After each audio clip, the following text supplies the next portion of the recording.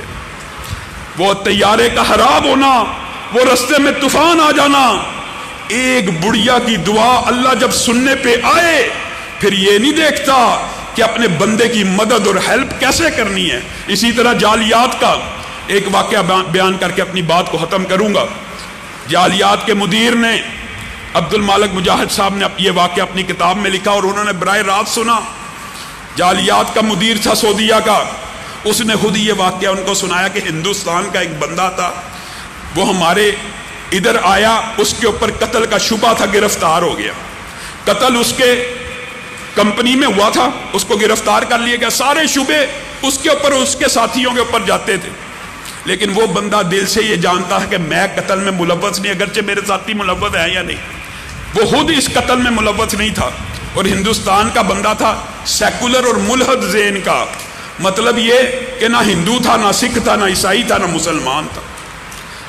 ویسے اس کا جو طبعی رجحان تھا وہ عیسائیت کے قریب تھا۔ وہ مدیر جعلیات کہتے ہیں کہ ابتداً اس کا طبعی رجحان عیسائیت کے قریب تھا۔ کہتے ہیں جب وہ گرفتار ہوا تو سعودی عرب میں جو تفتیش کا نظام ہے وہ بڑا سخت اور کرخت قسم کا۔ کہتا اس بندے نے مجھے یہ خود واقعہ سنایا کہ پہلے دن جب میں پکڑا گیا نا تو میں نے کہا میں عیسائیوں کے رب سے دعا کروں گا، اللہ تعالیٰ وہ یعنی جو عیسائیوں کا رب ہے اس کو پکار کے کہ اگر تو سچا ہے تو مجھے نجات دے دے۔ کہا میں نے عیسائیوں کے رب کو پکارا، 4-5 دن پکارتا رہا، کوئی ریلیف نہیں ملی۔ میں نے سکھوں کے خدا کو پکارنا شروع کیا، کوئی ریلیف نہیں ملی۔ میں نے ہندو دیوتاؤں کو، بتوں کو نام لے لے کے، ہندوستان میں پلا بڑا تھا، ایک ایک بت کو جانتا تھا، ہر ایک کا نام لے کے پکار لیا۔ کہا کبھی سوچا بھی نہیں تھا کہ مسلمانوں کے رب کو پکاروں گا، لیکن میرے دل میں خیال آیا ہر ایک مذہب کے معبود کو پکار لیا ہے، اگر مسلمانوں کے الہ کو بھی پکار لوں گا، آزما لوں گا تو اس میں کون سی قباحت ہے؟ کہا میں نے کہا اے مسلمانوں کے خدا، اگر تو سچا ہے، تو جانتا ہے کہ میں اس گناہ میں شامل نہیں، مجھے آزاد کر دے۔ وہ بندہ کہتا ہے جعلیات کے مدیر کو اللہ کی قسم ابھی پہلا ہی دن تھا، پہلی مرتبہ مسلمانوں کے رب سے دعا کی، ہاتھ نیچے نہیں ہوئے، قاصد آیا اور کہا تیری بریت کا پروانہ جاری ہو گیا۔ جعلیات کا مدیر کہتا ہے میرے سامنے آ کے بیٹھا اور مجھے آ کے کہتا ہے اپنا ہاتھ بڑھائیے، میں نے اسلام کو قبول کرنا۔ میں نے کہا کیوں؟ کوئی اشکال، کوئی شبہ؟ اس نے کہا میرے جتنے اشکالات تھے اور شبے تھے اللہ نے جیل کی 8-10 دن کی زندگی میں اتار کے رکھ دیے۔ لوگوں اگر درد دل کے ساتھ، خلوص نیت کے ساتھ اللہ رب العزت کی بارگاہ میں آ کر اللہ رب العزت کو پکارا جائے، اللہ کی قسم محیر العقول واقعات آج بھی ہو سکتے ہیں۔ یہ آپ کے سامنے جو چند واقعات رکھے ہیں یہ نبیوں کے نہیں ہیں، یہ امتیوں کے، عام لوگوں کے واقعات ہیں۔ اللہ رب العزت ہمیں صحیح معنوں میں اپنے آپ کو منانے کا طریقہ سکھلا دے۔ آج آپ سب ساتھی مل کے دعا بھی کریں خلوص دل سے۔ انشاءاللہ ابھی 8 تراویحوں کے بعد محتسم بھائی کا درس ہوگا اور اسی دوران شیخ مبشر ربانی صاحب بھی تشریف لے آئیں گے تقریباً 11:15 بجے کے قریب، اس کے بعد ان کا درس ہوگا۔ آپ سب ساتھیوں نے دعا بھی کرنی ہے، اور اس کے ساتھ ساتھ آپ کو پتہ ہے کہ عید کا ٹائم 6:15 بجے ہے۔ فطرانے کے اندر بھی آپ نے یہ جو مسجد کے خدام ہیں ان کے حوالے سے ہم فطرانہ بھی اکٹھا کر رہے ہیں، صدقہ زکوٰۃ ڈونیشنز وغیرہ، اس معاملات میں اس ادارے کو ہرگز نہ بھولیے۔ سبحان ربک رب العزت عما یصفون وسلام علی المرسلین۔